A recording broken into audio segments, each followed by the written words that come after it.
소화가 잘 안 됐지만 대수롭지 않게 생각했던 판수라제는 새벽녘 갑자기 버티기 힘든 오한에 몸이 오그라들었다. 간신히 119 구급대의 도움으로 응급실에 실려갔다. 각종 검사와 치료를 받았지만 판수라제는 혼수 상태에서 깨어나지 않았다.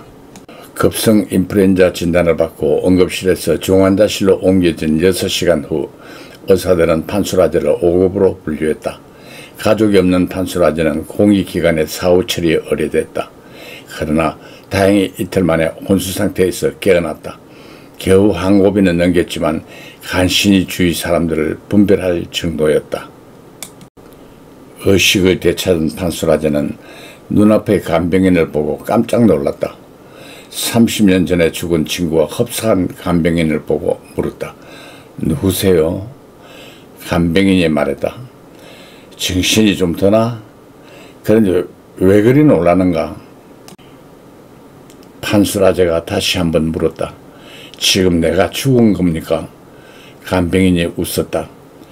살아있으니까 나를 보지 죽었으면 어찌 나를 볼 수 있겠나? 판수라제는 간병인의 말에 몸을 움직여 봤다. 확실히 살아있었고 눈앞의 모든 것은 현실이었다.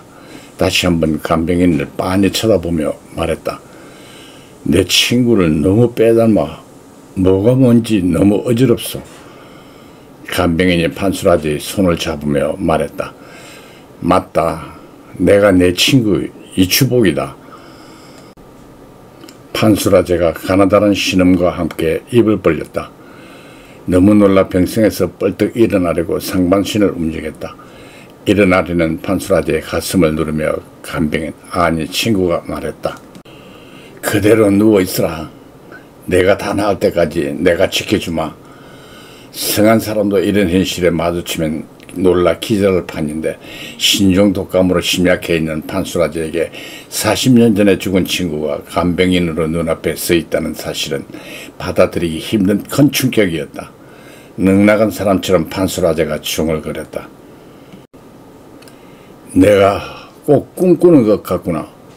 얼굴이 깨꼼부도 그대로고 스포츠 머리도 그대로고 말하는 것도 영락없긴 한데 이게 어찌된 것인가? 살아있다니 도저히 믿을 수가 없네. 친구가 말했다. 눈으로 보고도 못 믿다니 자네도 사람 의심하는 건 예나 지금이나 다름없군. 친구가 평소 버릇처럼 혀를 내밀었다 넣으며 계속 말했다. 죽었던 건 사실이지만 자네는 내 하관식엔 안 왔었잖아. 친구의 말에 판수라제는 머리가 아찔했다. 문상우 하관 때 못 가본 건 사실이었다. 친구가 말했다. 아직도 해바라기 시계 기억하나? 해바라기 시계라는 말에 판수라제는 정신이 번쩍 들었다. 손목시계가 없던 친구는 그 당시 유행하던 해바라기 태엽시계를 항상 가방에 넣고 다녔다. 누가 시간 물으면 해바라기 시계를 꺼내 보이거나 가끔 강의실을 개종 소리로 쑥대밭 만들었지만 졸업 때까지 해바라기 시계는 거의 이니시얼이었다. 그러던 어느 날이었다. 강의실에서 사소한 문제로 시비가 붙었다. 친구가 가방을 내던지며 판수라제에게 주먹을 휘둘렀다. 그 순간 바닥에 떨어진 가방에서 해바라기 시계가 쏟아져 나오며 쾌종을 울렸다. 주위에 있던 동문도 웃었고 주먹을 막 내두르려던 친구도 웃었다. 판수라제도 웃지 않을 수 없었다. 그 일로 두 사람은 중마고우처럼 가까워졌다. 알지? 그 해바라기 시계 때문에 내 하숙집으로 자네가 짐 옮겨왔지? 친구가 말했다. 하지만 그때 해바라기 아니었으면 자넨 저 세상 갔을 거야. 판수라제가 눈을 부릅떴다. 누가? 반병신 된 건 자네였겠지. 두 사람의 입씨름은 여전했다. 입씨름이 끝날 때쯤 판수라제는 기력을 완전히 회복했다. 판수라제가 말했다. 그런데 자넨 왜 늙지 않았지? 난 이렇게 변했는데. 자넨 그때 그 모습 그대로야. 부럽네. 사망 소식을 듣고 달려가기 전 친구의 마지막 모습만 기억하던 판수라제는 변하지 않은 친구가 신기하고 부러웠다. 판수라제가 물었다. 큰 충격을 받으면 유전자가 변한다던데 그때 15층 아시바에서 떨어진 충격 때문에 자네도 유전자가 변한 것인가? 친구가 말했다. 유전자는 무슨, 그때 나 죽긴 분명히 죽었지. 아마 우리 어머니 아니었으면 난 생매장 당했을 거네. 그건 또 무슨 소리야? 아직 일어나시면 안 돼요. 오늘 마지막 처방이에요. 간호사가 마지막 주사를 놓을 때 잠시 끊어졌던 두 사람의 대화는 다시 이어졌다. 친구가 당시 겪었던 일을 생생하게 설명했다. 51층 빌딩의 골조공사 감리를 하다 순간 돌풍에 날아온 비닐에 휩싸여 친구는 추락했다. 응급실에 실려갔지만 판명은 현장 적사였다. 친구의 시신은 회사장으로 모든 장례 절차를 치렀다. 회사장은 화장이 원칙이었지만 친구의 어머니는 매장을 끝까지 고집했다. 모친의 요구가 받아들여져 친구의 시신은 매장지를 향해 3일 만에 발인했다. 현장에 도착한 친구의 관은 매장지에 내려졌다. 매장지로 내려가는 관을 붙들고 통곡하던 모친이 갑자기 소리쳤다. 내 아들이 아직 살아있다. 모두 놀랐지만 아무도 모친의 말을 믿으려 하지 않았다. 주위 사람들은 모친을 관에서 떼어내고 하관을 계속했다. 모친은 파놓은 땅속으로 내려가는 친구의 관 위로 뛰어내리며 온몸으로 매장을 막았다. 내 아들이 살아있는데 묻을 수 없다. 묻으려면 나도 함께 묻어라. 거센 모친의 저항에 장례 일꾼들은 난감했다. 그때 가족과 일꾼들을 향해 누군가 말했다. 저리 이별시켜 놓으면 평생 한이 될 터. 죽은 사람 소원도 들어줄 판에 살아있는 사람 소원 못 들어주면 쓰나? 뜻하지 않은 해방에 매장하던 사람들은 그를 못마땅하게 쳐다봤다. 나이 많은 묘지 관리자가 혀를 차고 있었다. 관리자가 상주들을 쳐다보며 말했다. 그렇게 보내면 평생 가슴에 묻고 망자를 떠나 보내지도 못할 텐데 관뚜껑 열어보는 게 뭐 그리 어렵소. 상주와 일꾼들은 난감했지만 모친과 관리자의 말을 무시할 수 없었다. 하간 후 흙이 뿌려지던 친구의 관은 다시 지상으로 올라왔다. 급히 구해온 지렛대로 관뚜껑을 열었다.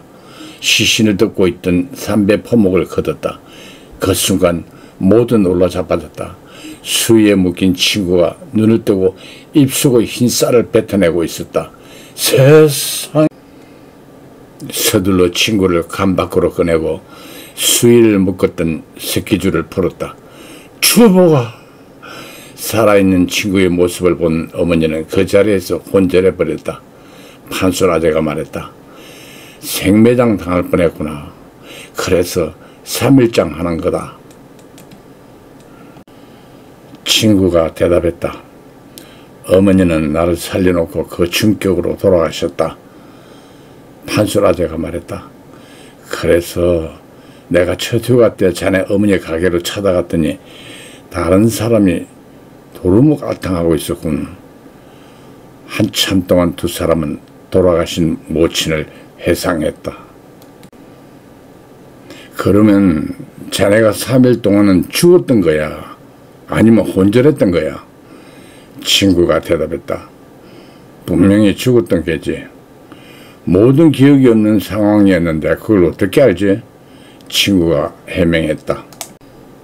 기절하면 기절한 동안의 기억이 없지만 죽었다 깨어나면 죽었던 동안의 일들을 기억할 수 있으니까 죽었던 게 확실하지.